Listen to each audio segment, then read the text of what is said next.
नेक्शन news में आपका बहुत बहुत स्वागत है। मैं हूं आपके साथ अबरारुल हक रहमान। मुद्दा आज जो बात कर रहे हैं हम वो महाराष्ट्र की है। दरअसल महाराष्ट्र में कई महीनों से सत्ता को लेकर के लगातार खबरें भी आ रही है और कई तरीके के बड़े बदलाव भी देखने को मिल रहे हैं। हालांकि कोर्ट में जो तमाम जो दलीलें रखी गई और जिस तरीके से कोर्ट के भीतर दोनों ही पक्षों ने मजबूत ढंग से इस पूरी लड़ाई को लड़ने का काम किया, लेकिन इस समय अगर देखा जाए तो कोर्ट ने जो फैसले को सुरक्षित रख लिया है।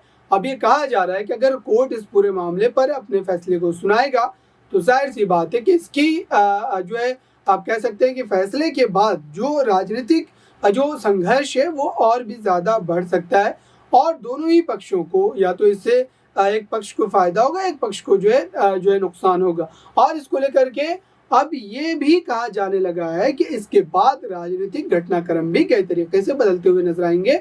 यानी कि हो सकता है कि एक दोनों गुट के जो नेता हैं वो इस तरफ से उस तरफ जाना जो है वो शुरू कर देंगे, क्योंकि राजनीतिक फायदा जो है वो हर जो है बड़ा नेता देखता है और इस तरीके की राजनीतिक परिस्थिति में ये तमाम मामले जो है वो आम भी माने जाते हैं। कई बार आपने देखा भी होगा। और आज महाराष्ट्र की सियासत से जुड़ी इन तमाम बातों और इन तमाम सवालों का जवाब जो है तलाशेंगे। साथ ही आपको ये भी बताऊंगा कि अब जो है उद्धव ठाकरे सियासी तौर पर किस तरीके से अपने जो कदम को उठाएंगे और उससे क्या वाकई बाला साहब ठाकरे की जो वो विरासत वाली राजनीति है क्या वो फिर से हासिल कर पाएंगे, क्या फिर से एक बार महाराष्ट्र में शिवसेना पार्टी का जो वो दाव है वो काम कर पाएगा। जो क्षेत्रीयता के मुद्दे को लेकर के जो राजनीति लगातार की जाती रही है उद्धव ठाकरे के द्वारा या फिर बाला साहब ठाकरे के द्वारा, इससे पहले क्या उन्हीं तमाम मुद्दों पर जो है जनता उनको वोट करेगी। मेरे साथ कशिश मौजूद है,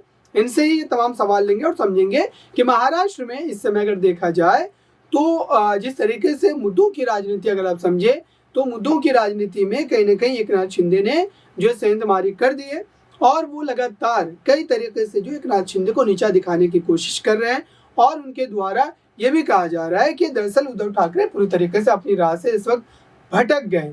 तो क्या अब उद्धव ठाकरे को मुद्दे भी जो है वो नहीं मिल पाएंगे जिसको लेकर के वो राजनीति करेंगे, क्योंकि एकनाथ शिंदे तो यही कह रहे हैं कि ये तमाम मुद्दे या तो उनके गुट के ही तमाम विधायकों ने उठाए थे पहले जो शिवसेना में थे या फिर खुद एकनाथ शिंदे ने उठाए थे।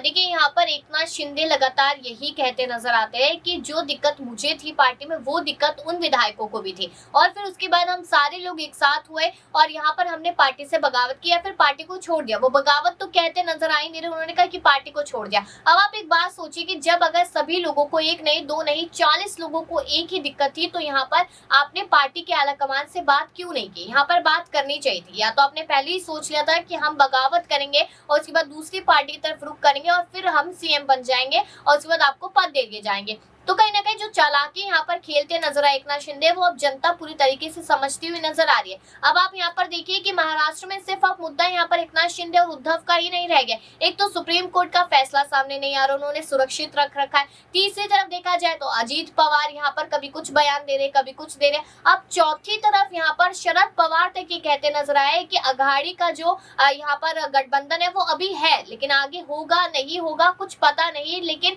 इच्छा के अनुसार सारी चीजें नहीं होती। अब उनके इस बयान से क्या समझा जाए कि क्या शरद पवार भी यहाँ पर एनडीए गठबंधन से दूर हो सकते हैं, ये चीज भी सामने आ रही है। वही पांचवी तरफ आप ये देखिए कि कांग्रेस पार्टी अजीत पवार के समर्थन में उतर आई है कि अगर उन्हें जाना है तो वो जा सकते हैं और अगर वो लोग सीएम बनाएंगे तो हम अपना साथ उन्हें देंगे। तो आखिरकार महाराष्ट्र में चल क्या रहा है ये समझना कहीं ना कहीं बहुत ज्यादा मुश्किल हो रहा है। हम लोग नहीं समझ पा रहे तो जनता के लिए तो समझना उससे भी ज्यादा मुश्किल होता नजर आ रहा है। बिल्कुल जो है लगातार इस पूरे मुद्दे को लेकर के यहाँ पर कहा जा रहा है कि उद्धव ठाकरे से लेकर के जो एनडीए गठबंधन के तमाम बड़े नेता हैं, चाहे शरद पवार हो या कांग्रेस पार्टी के जो है बड़े नेता हो, वो लगातार इस जो है फिराक में लगे हैं कि अब किस तरीके से इस पूरे मुद्दे पर जो है अंकुश लगाया जा सके।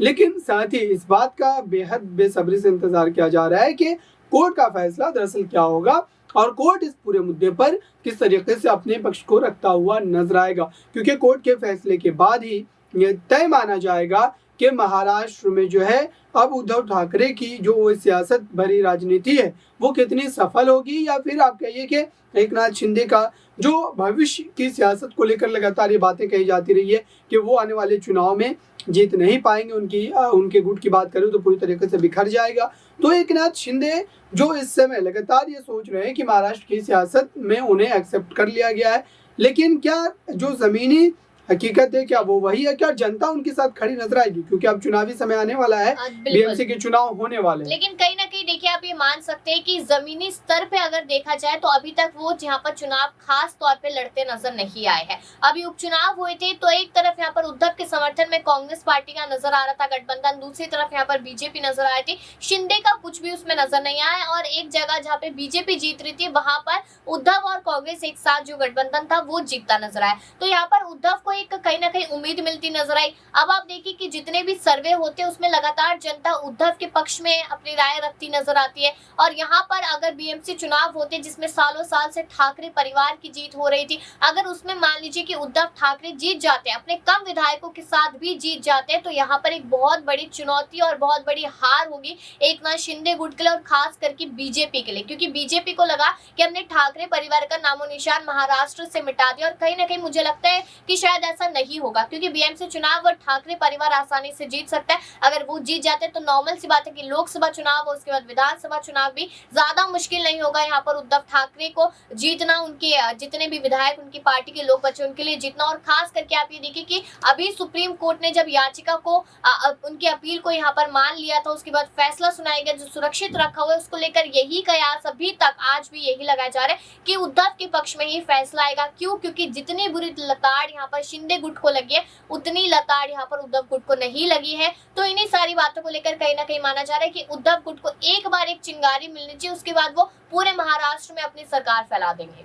बिल्कुल जो है इस समय लगातार उद्धव ठाकरे से फिराक में लगे हुए हैं और कई तरीके से इस पूरे मुद्दे पर वो नियंत्रण पाने की कोशिश भी कर रहे हैं। जलगांव की जो जनसभा में उन्होंने तमाम बातें कही, या फिर संजय राउत जिस तरीके से इन तमाम बातों को कहते नजर आ रहे हैं। संजय राउत ने कहा कि इस जो है सरकार का जो है आप कह सकते हैं कि पतन होने वाला है और मात्र 15-20 दिनों के भीतर ये सरकार गिर जाएगी। हालांकि इस तरीके की बयानबाजी पहले भी शरद पवार के द्वारा कई बार की जा चुकी है, लेकिन उसके बाद अभी तक अगर देखा जाए तो सरकार स्थिर है और लगातार अपने कार्यकाल को जो पूरा करती चली जा रही है। अब देखना ये होगा कि इस पूरे मामले को लेकर के जिस तरीके से राजनीति हो रही है, या फिर राजनीतिक रूप से इस पूरे मामले पर जिस तरीके से तमाम सवाल पूछे जा रहे हैं वो किस तरीके से हल होते नजर आएंगे। और सबसे बड़ा सवाल कि कोर्ट अब इस पूरे मामले पर जो अपना आखिरी फैसला सुनाएगा, दरअसल उस फैसले के बाद क्या वाकई उद्धव ठाकरे को कोई बड़ी राहत मिलती नजर आएगी, या फिर एकनाथ शिंदे ही बाजी मारते नजर आएंगे। तो ये देखना होगा। फिलहाल इंतजार कीजिए, महाराष्ट्र की सियासत पर हमारी पैनी नजर बनी हुई है। इस खास रिपोर्ट में बस इतना ही। देखते रहिए ताज़ा तरीन खबरों के लिए नेक्स्ट 9 न्यूज़ को। धन्यवाद।